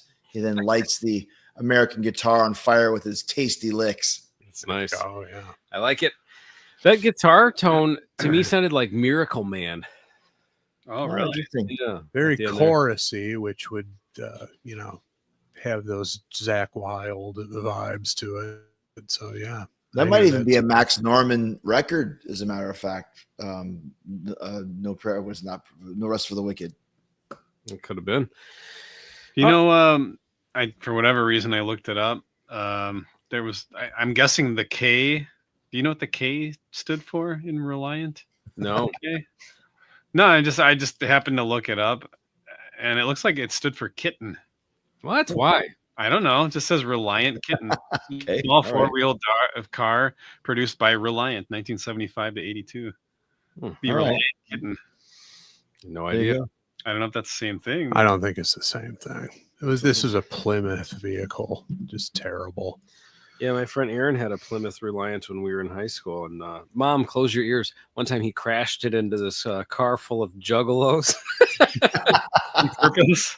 No, the police were there. Mom, you can come back now. Anyway, back to it's time for us to vote. A quick little segue there. It was not Max Norman who did No Rest for the Wicked. It was Roy Thomas Baker. Oh, Who wasn't that who Paul was waiting for to do Crazy Nights? Was that who did Crazy Nights? Nevison? No, sorry, wrong guy. But Roy Thomas Baker and Keith Olsen, who did the Journey Records and Escape and all that stuff. And you know what another Keith Olsen factoid is? He was in the Leonard Skinner plane crash. oh, no kidding. Oh, wow. Jeez. I didn't know that. Yep. Yeah, I think he was doing sound for Skinner or something along those lines, but he was in the plane crash. And I believe Roy Thomas Baker produced the first 2 Cars albums, so worked with Ben Orr. See, it all fits in together. It is just everything serendipitous on this show. What was Keith Olsen doing on the Skinner plane? Like I said, I think he was doing sound with them or something along those lines. He produced a couple records there as well. So I did not know that. I was today years old when I learned that. Imagine the sinking feeling that you get when you get in a car accident and then you see who gets out of the car and it's a bunch of juggalos. Yeah. The feeling doesn't get any better. No, it's not the best position to be in. How can this get any worse? Well, that's how. There you go. When the juggalos start drawing weapons, then it gets worse. But yeah. Do we want to ask how that ended up? Or, I mean, you're still alive and breathing, which is impressive. I had to kick the shit out of a few juggalos. There's 6 juggalos who aren't as lucky. There you go. It's time to vote. Sweet Surrender or Kick in the Crotch. Who wants to vote first? Chris J, you brought the song. Sure. I brought it to the table. I'll take responsibility. Sweet Surrender. Love it. It's Sweet Surrender. Hell yes. Yeah, I mean, we've been talking the whole show. I love the heaviness combined with the melody, the melodic tendencies of the song. Love the band. This is not my favorite album of the trio of the 80s Loudness records, but it's definitely the one that grew on me the most. And this is probably my favorite Loudness song out of all of them. And I have many favorite Loudness tunes, but this is top 3 for sure. Gun to head favorite. All right. Nick? I'll give it a Sweet Surrender as well. It's Sweet Surrender. Hell yes. That was a really cool song, really interesting song musically. Again, I would say this is essentially a dance song, but it works as an 80s metal, more accessible type of metal, but it works as that type of song. So very, very unusual, a lot to take in and think about. And just his voice is the star of the show, in my opinion. Pretty incredible. I don't know how. It's one of those situations where you can't even figure out how he's doing it. Like, how would you get your voice to sound like this with that sort of growl that he added, and still being able to hit all the notes as powerfully as he did on, Thunder in the East? It's pretty incredible sound that he was able to get on this. Agreed. And like I said, the grit and balls that he had that he didn't have on some of those early records is very prominent there. So I agree with you on that. Chris L. I'll give it a Sweet Surrender. It's Sweet Surrender. Hell yes. I thought it was pretty musically interesting, aggressive for the time compared to a lot of bands kind of softening up in the mid 80s, moving in the end of the decade. I think other bands started to get a little harder toward the end of the decade, but like we talked about, they toured with Motley on Theater of Pain tour. Is that correct? I think so, yeah. I mean, that's Motley at their softest and least interesting, in my opinion. Theater of Pain, girls, following Too Fast for Love and Shout at the Devil. What a letdown. I mean, they just totally kind of, soften their image. The production on those albums is not great. None of those issues happening here. Pretty cool stuff. Not as, signature sounding to me as Thunder in the East, but still pretty good. So Sweet Surrender for me. And just quickly before I get flamed, my mistake, guys. It wasn't Keith Olsen who was in the crash. It was Kevin Elson. Oh, That's close. Innocent mistake, but he produced Frontiers and The Final Countdown and Lean Into It, Mr. Big. So he had quite a big career as well. So okay. All right. Yeah. all right. My turn to vote. I'm giving it a sweet surrender. It's sweet surrender. Hell yes. Every time I hear Loudness, I enjoy them. This is no exception. I'll have to check this album out in its entirety 37 years later. But hey, it's better late than never, right? So thank you for bringing it. Guys, we got 4 sweet surrenders. You know what that means. All right, Hammond. I got a question for you. Paul Stanley wants to know if This Lonely Heart is a rock and roll boner classic, as voted by the 4 rock and roll boners here with you today. What do you think, Nick? You got your vote in? You debating? Debating.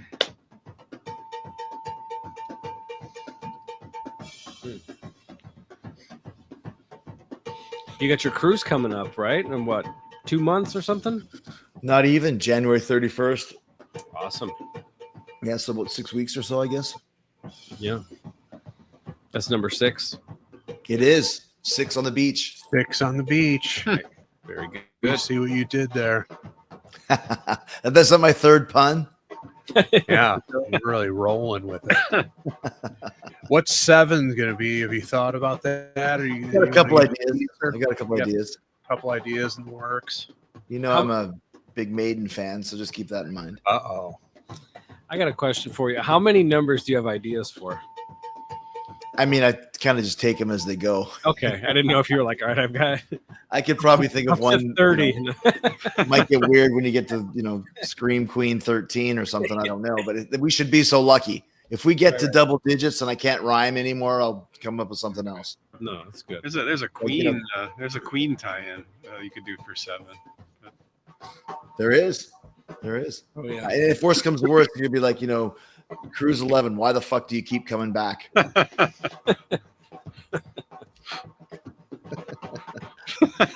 Much like if you guys hit 60,000 views of No Stranger to Love, I'll call the person who's number 60,000. Yeah. If we get to the 11th cruise, I will call it. Why the fuck do you keep coming back? All right. Okay. There you go. You heard it here first. And I will call on my phone one of the people in the stateroom. I will call one of them from my home. They're going to be like, what is this? Why do we have to be here? Because I promised. We were eating. Why were we rushed back into our room? Nick Pollock? All right. Are your votes in? Yes. About here, you guys? Yeah, mine's in. Or how do you want to do it? Same as we just did it? Yeah. All right. Give me 1 second. It's stressful. And he's got a lot going on. Makes right. it sound easy. ALB. Run, da-na-na-na. Great one. Rock and roll boner Jones.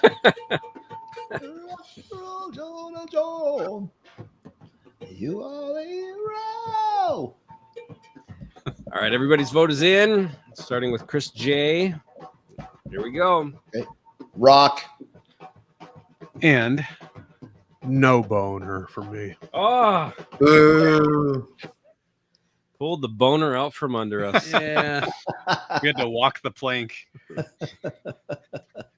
I did what the broads in the video did. I just, noticed them playing. It's like, that's interesting. Let's keep walking down. You noticed them playing, you took a sip out of your canteen and you fucked off. Yeah. Take a big swig of water and just see what else is happening out here.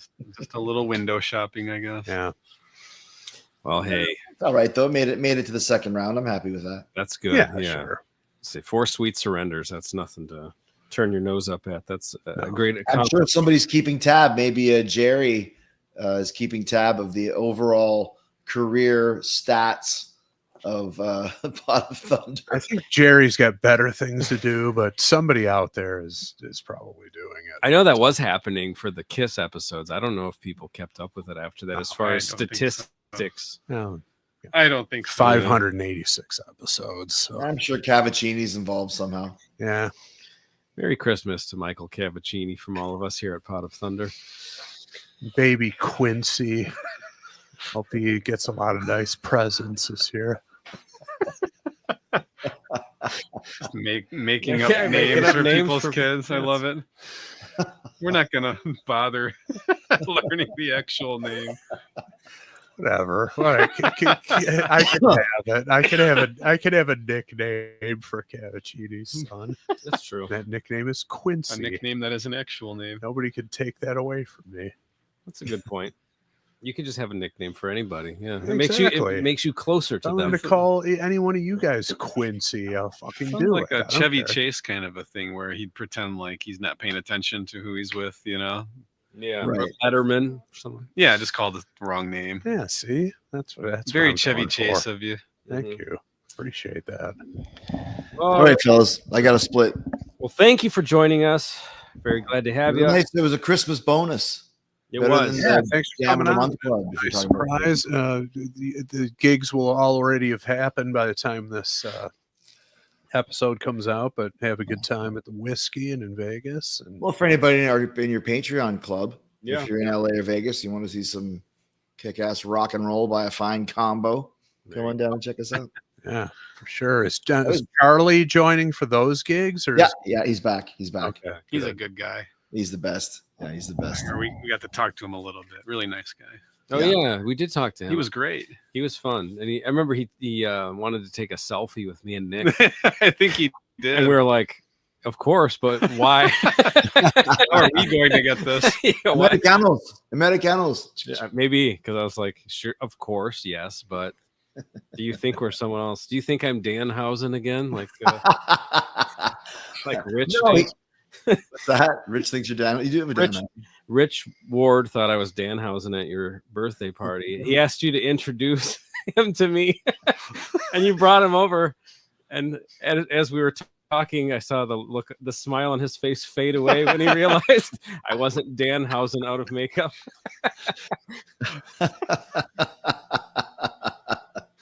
The elation just kind of drained away. Oh, The elation drained away like the water out of a canteen in the desert in front of a Loudness concert.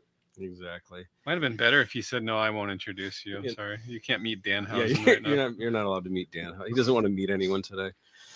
All right. If we don't see you before Christmas, Merry Christmas. But I'm off all after Christmas week. So if you're tracking anything, All right. We will be. We'll be around. Thank you, man. Yeah, thanks for coming on, man. cheers, Nice guys. Thank you. surprise. Thank you. See ya. Take it easy. Bye. ALB. All right. So we got to rubber stamp it. That's just the fucking way it is. Deal with it. We got visited. We got visited. These things UFO? This has been canteens flying out of the sky. Mm. No, this was left here. We didn't do an episode last week. Every year since St. we Nicholas started, came back. it's been 11 years. See, of this. I don't think these are. Has it labeled. really been 11 years of this? Yeah, Yeah. I think every year without fail. Yeah, I don't think we've missed one. Does it matter who goes to what? I don't. Well, there's cards, But the packages are so not. maybe we need to read the cards first. Let's do the cards I think first. Let's be the gentlemen. cards must be. First. We can't just start Andy's tearing and into yours. presents like I animals. think Let's see. what we got here. post-apocalyptic. That's me. Let's see. It says Nick. All right. Here. Oh. Cute little I'm card. a sucker for a nice vintage red pickup truck with a tree sticking out of it on a card. You got a dog on yours? too? Yeah, Yeah, I dog do. in We there. got all got the same card. All right. Dear Nick. Nice. Of Saint Nick. Okay, so what's it going to be here? All right, I guess we go for it. Unless is there something else? I don't know. Oh wait, there's. Hold on a second. There's more. Is this right or no? What's okay? There's a tag. It says Saint Nick's grab bag for the breakout star, Nick Pollock, and Beef Daddy.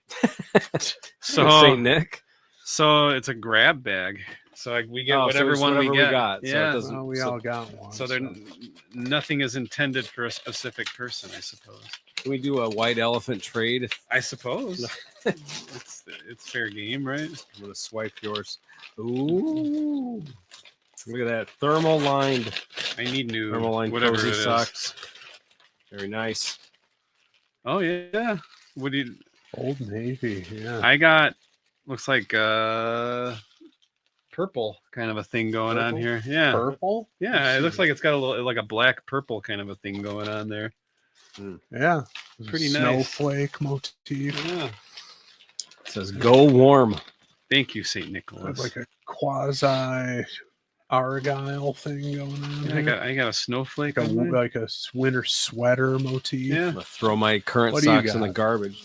I think the same. I can't tell the color there. Oh, yours got are the very same different. as Okay, his. very same as Yours mine. might be the same as mine. Mine look black. Yeah, if you look in the light, there might be a little purple. Okay. Mine has. Is yours a- white at the top? Cream colored at it's the a top? cream beige sort of a Very thing. nice. Very nice. Very nice. Yep. All right. Well, thank you, St. Nick.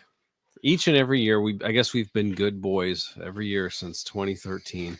Oh, we got somebody fooled. Yeah. That's a quality sock, no doubt about it. That's going to come in real handy. It's colder than hell today. It is. Screaming cold out there. What is it, 10? Yeah, it was, It was like 5 this morning. It was 5 this morning? It Holy- was. Holy ball Butt hair. cold this morning. Yeah, it's 12 right now. With the wind chill, I died. Not good. Yeah. So, thank you, St. Nick. I'm not up for Yardo questions. How do you guys feel? I'm not up for it. No, I want to go home. you want to go home? Everyone's tired. They're cold. It's winter. Yeah, Jericho's not on the call anymore, so it's kind of a, why prolong it? Could do a teaser. Could do one or two. You want to tease me? What do you got? You Could got tease something, and please, perhaps. you got something coming to mind over there? Well, I think we did this a couple years ago. We did. Christmas gift 1-star reviews. If anybody wants it, I've got a few. Interesting. If you guys want it, Well, couple of bizarre. I went for bizarre. well, in that case, We can do a few. Here we are. Now, these are all from what? Amazon? Yeah. And just various Christmas gifts. How did you pick the items? I just went for stuff that made me think of something you'd get for like just classic Christmas gift items. so these aren't things that you've actually purchased this year. These are just No, You just looked it up. Okay. no, just went with some classics. All right, what do you got? First being the Lionel Polar Express ready to play set, battery powered, blah blah blah toy train. Oh, okay. Well, Mac Leonard says 1-star. Nightmare. Nightmare. Train won't even complete the most simplest of track configurations without derailing in 2 minutes. And the inability to control the volume without performing surgery to remove the speaker makes me want to throw this product in the fire. Don't buy unless you want a headache. Wow. Maybe I want a headache. Maybe that's exactly what I'm looking for. And I'm gonna send one to Chris. I'll say what the item is, and you can have a good time with this review here. It's not the same one, I don't think, from A Christmas Story, but it's called the Daisy Youth Model 105 Buck Spring Air BB Rifle Gun. Oh, those. look at They that. still sell that shit. Yeah, they got them in so many stores. You see those things. I thought that stuff was outlawed, but who knows? But the Daisy Air rifles were a big deal when I was a kid. Okay, the reviewers handle just for fun. 1-star headline broke with an exclamation point. I got this to control the pest. A must need. Update, broken under a year, won't load BB. Okay. to control the pest. Just one- A must need. the John Leguizamo movie. To turn off the pest, he had to shoot his TV. I'm gonna send one to Andy. Andy doesn't Oh. usually do these, but I'm gonna send one to him. I'll do it. I can see Andy reading this one. So this guy's just for fun has decided to deal with his pest problem with a Daisy air gun. I mean, what kind of psycho is well, this guy? and I thought it was interesting that the update in Robert Stack fashion Yeah. broke in under a year. That's not really something you give a 1-star review for. I mean, I guess depending on the product, but if you say broken under a year, Yeah. that's not really. You 1-star review when something's a piece of shit immediately. Yeah, like I opened it and used it once and it broke. But after under a year, Well, you know, Daisy is a respected brand. You expect that shit to last forever. perhaps. But over the It did years, not. they've compromised the quality. Apparently, Well, Just for Fun has very high standards. In case you couldn't tell. apparently it's just for serious. yeah. Next item. Dream Collection Drink and Wet Baby Doll with training potty lifelike baby doll and accessories, blah, blah, blah. That's the one I have, huh? Yep, every little girl wants it. Let's pretend Andy got it and changed his name, only first name. Oh, yeah. Look at And this. what does he have to say? This is from Mecca Jones. 1-star review titled Trash. The doll is trash. It pee leaks through the legs. It pee leaks. It pee leaks through the legs. The bottles also leak around the rim. Just one sentence, no And- punctuation. One more time. Those. The doll is trash. It pee leaks through the legs. The bottles also leak around the rim. There you go. And my favorite part of the review, the very bottom, one Oh. person found this helpful. Oh, of course. Someone really liked it, huh? You don't hear that. Yeah, I guess that would deter you from buying it. Yeah. This one, classic white figure skates for girls / women's. What kind of brand do we have here? Jackson. Nice pair. Is it? Nice. Is that a They're quality it's like a brand? regular brand. Yeah. Is it? Yeah, it's not like an offshoot or whatever, like an off brand. So what could possibly go wrong with a pair of somewhat reputable brand? Yeah, it's like a Bauer of figure skating. Something Well, you've heard of. you know? but it's a name. So Yeah. name brand. Yes, for sure. Samuel's going to let us know. Samuel. Another difficult to please individual, like just for fun. Now I'm going to read Samuel's review verbatim. The subject, something strange was happened. Oh, okay. Okay. That's what Samuel's bringing. The blade within a week was cracked. That's It's not- so strange. That's all he said. What? Something strange was happened, Yeah. says Samuel. Well, he's right. That would be very That would strange. be horrible. I mean, in the picture of it that I got here, it's the actual metal blade is just cracked through. He probably did something. Don't you feel like a lot of these people did some stupid shit to their thing? Didn't we do one where it was like some glass bowl and someone did something to it and acted like it was the bowl's fault? It's like, of course it broke the way you're handling that bowl. Well, I got one for Chris here. Okay. I'm not going to try to pronounce the brand name, which makes it even more entertaining. Plush golden retriever toy puppy electronic interactive dog walks barks. So just a little toy dog. Okay. Sounds fun. Reviewer's name.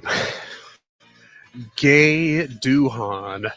Okay. Gay Duhan. Okay. 1-star review. Headline: not what was described. Didn't bark squeezes. Okay. And here's the color golden dog. And here's the review. Doesn't have collar and bell as described. Was a supposed bark. Doesn't squeaks. Not at all ass describe. It actually does say that. Not as described. Gay Duhan got a little drunk after this disappointing. Let's see. toy dog incident and wasn't typing things well. So. Andy, you want a quick one? Sure. Dynacraft Magna Echo Ridge mountain bike. Ooh, Rugged and durable design. mountain bike. New bike. Keep for in Christmas. mind, rugged and durable design. Okay, so I'm thinking rugged. I've never been a mountain biker, but from what I understand, if that's your thing, you're hitting some pretty hard bumps, right? This thing has to be rugged. Yeah. What was the brand name again? Dynacraft Magna Echo Ridge mountain bike. Okay. A lot going on there. Yeah. Okay. From Andrew S.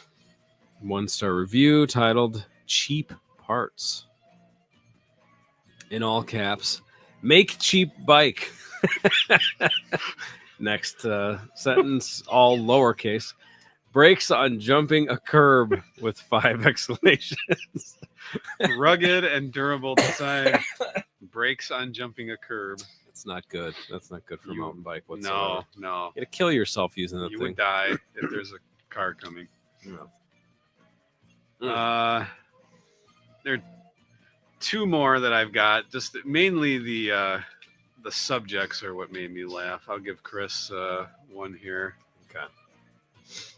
For Temi, Temi, toddler toys, die-cast construction toys. Like you've got,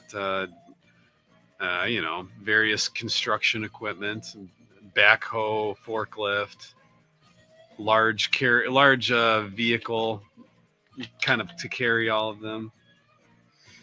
Interesting. Well, sounding off on this product is Cheryl Shanahan. 1-star review. Headline, size of a small loaf of bread, exclamation point. Not good. I am, all caps, so disappointed in this. Pictures look so large and impressive for a child. This is small plastic junk. Do not waste your money. I have had nothing but problems with Amazon orders the last few months. They are selling any old junk now, and delivery has gotten so slow. What? Terrible. Delivery's gotten slow. Yeah, not in this neighborhood. It's interesting when it's supposed to be about the one item, and then the person starts venting about just all the stuff that doesn't apply. New delivery driver is ugly or something. Yeah. I needed my toy backhoe to be delivered same day, and it came the next day. The delivery is so slow. I don't know. The size of a small loaf of bread, that's not bad for a kid to play with. Yeah, what are we supposed to do? That's huge for them. Did they think they're actually going to sit in it? I don't know. I think a lot of these reviews are honestly people not reading the product details. Sure. Yes. One more, one that I enjoyed just because it starts off bizarre, in my opinion. All right. Create a treat, easy build gingerbread houses, value 2-pack. Okay. Here we go from Dennis H. 1-star review titled, If you are 80, do not buy this kit. If you're 79 or 81, go for it. You're But good. If you're 80, don't do it. Just not for you 80s. Yeah. This is a long one. This is like 6 sentences. So here we go. We are in our 80. This was our first gingerbread kit. It was a disaster. That was the first sentence. Second sentence. Very short. Second sentence, 1 package. Next one. Had broken pieces, but we put it together with no luck. The other house we put together, as we're decorating, it fell apart. We do not have a construction degree. This kit is not for the faint of heart. This was my first and last gingerbread kit. So Dennis at age 80 decided, I'm going to go for the gingerbread house thing. Yep. Yeah, that was on his bucket list. Make a gingerbread house. And he was sadly disappointed. So just letting people know, careful what you buy for your loved ones this holiday season. Yeah, look at those 1-star reviews and be careful. If You've got someone who's exactly 80. Don't. No gingerbread kid. At least not the value 2-pack. No. All right, everybody. Thank you. We will be back next week with more 1-star reviews. I don't know if that's true. Maybe. We'll see. And we'll be back next week with an exclusive offer with unlimited DVR. More on that later. Oh, man, we forgot to talk about that. Yeah, maybe next week. So much to talk about. Chupaga winner will be announced shortly. Yes. As of the release of this episode. Maybe the next day or two. Stay tuned. Yeah. Do we have an official rule on that, or are we just going to do it how we do it and send it to somebody? It's Well, what do you mean official rule? We will contact the winner. Yeah, like how are we drawing And, it? Or we'll figure it out. I don't even know if we know. If they don't respond, then we're gonna give Jay's TV to Bondo. No, I don't know. no, there's Jay won a TV. Oh, He won a TV at like a Super Bowl A thing Super Bowl at a bar or whatever, and he wasn't there to collect it, so they had to give it to someone else. That's right. I like to say Mondo got it. Mondo didn't get it. I don't know if Mondo got it, but we'll say he did. All right, everybody. Thank you. We'll be back. Bye-bye. UOND money.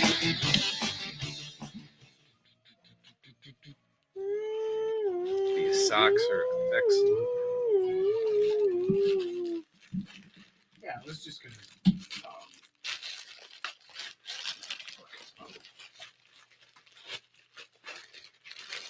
Do do do do do do.